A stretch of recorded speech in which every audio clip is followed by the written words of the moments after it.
Hello, আসসালামু আলাইকুম। আজ আমি বিকেলের নাস্তা পাস্তা তৈরি করে দেখাবো। এটা খুব সহজে আপনারা তৈরি করতে পারবেন। যে কটা উপকরণ বাসায় আছে সেটা দিয়ে তৈরি করতে পারবেন।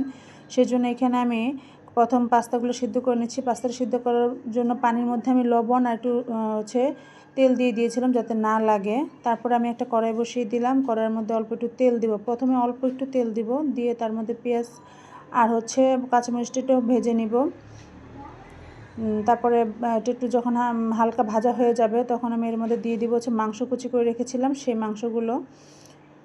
মাংসগুলো দেওয়া হলে তারপরে আমি এর মধ্যে দিয়ে দিব আদা রসুন পেস্ট, আর দিব একদম অল্প স্বাদ মতো লবণ, কারণ সস দিব তো সেজন্য লবণের পরিমাণটা এখানে কমই দিব।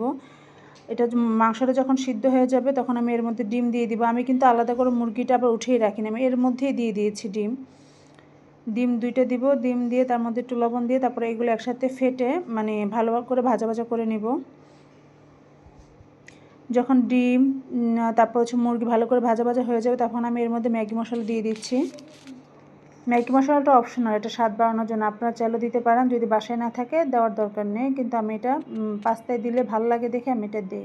তারপরে পাস্তাগুলো দিয়ে দিব যখন আমার ওই ডিম আর মাংসটা সিদ্ধ হয়ে যাবে।